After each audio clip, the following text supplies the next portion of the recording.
Nimeamka asubuhi kumpeleka mwanangu klasi. Baki lazima niite klasi. Mwanangu ana akili, ana juhudi, na washukuru walimu. Nimefika klasi nasemeshwa Kiingereza, babu nimeuchuna sijui chochote. Nikabidi nitoe 5,000 kuwapa asante. Sio nimewapa walimu, nimewapa wanafunzi. Nashukuru kwa ushirikiano, mnavyojua kuwasoma na akili. Sema nini wasomi? Mbona mkiamkaga asubuhi mnakuwa mmenuna? Kwa nini sasa? Na nyinyi wenyewe ndio mliyataka hayo. Asubuhi kwenda maofisini kujenga taifa. Lakini nyinyi mkiamka asubuhi mmenuna kwenye foleni na mnai tena wabishi hata kupishana. Na kati nyinyi ndio mmekubali.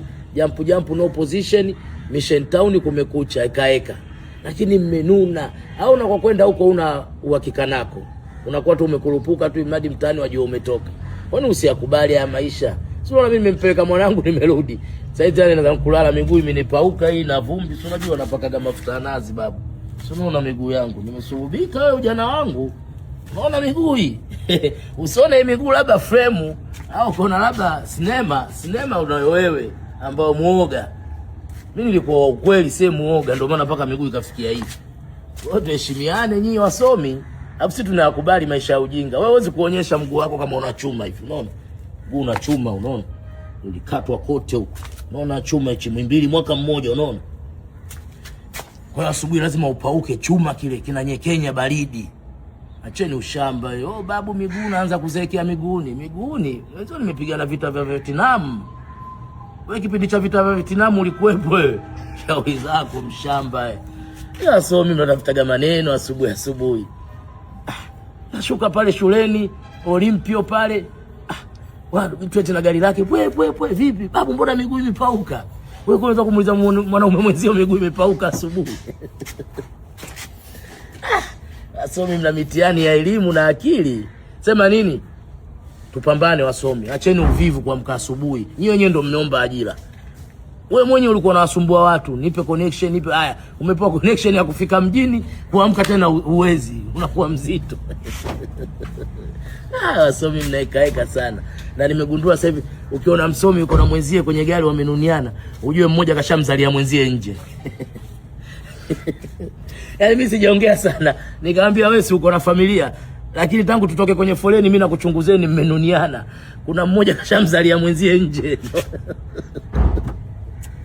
Wasomi hai kumekucha. Naenda zangu kulala babu saizi. Saa ngapi saizi? 5 minutes o'clock. Saa 1:30. Ndio kumpeleka mtoto class darasani. Wanangu. Ndio zangu kulala babu. Nyani wangu kachafuka vipi? Si unajua siku mbili hizi mvua. Nyani kachafuka. Alafu hatuna shobo. Mwingine saizi anahangaika kuosha nyani, anamsumbua mlinzi. Bado hapa wapi wewe? Kwani ndoto zako zilikuwa hizo? Au unajua mtakaki kwa kweli. Unaona hata nyewe wasomi mnakimbilia kusoma. Mtu anakimbilia labda kuwa dokta, mtu anakimbilia labda kuwa engineer, lakini kutokana na ile shida inabidi akimbilie kusomea udokta ili apate chochote. Lakini ndoto zake zilikuwa si kusomea udokta. Ndoto zake labda alikuwa rubani wa ndege, ndoto zake labda alikuwa yeye afanye biashara, asome biashara, mwingine asome marketing sijui, mwingine asome mahesabu yanaitwa nini yale? Hebu nisaidie. Business. Nini? Business. Mwanangu ananisaidia ananiambia mahesabu kumbe ndio business.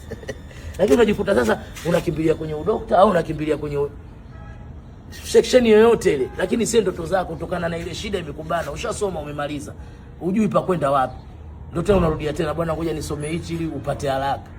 Acheni bwana. Ndio maana wazungu wakisomea kitu ni kweli tangu utotoni. Wewe unaweza kwa utu uzima umemaliza elimu zote, katikati hapo unakuja nasomea kitu fulani. Kwani ndio ulichokuwa umekiwaza au shida ndio imekufanya uende kule? Wasomi jitambueni. I make sense, I need you.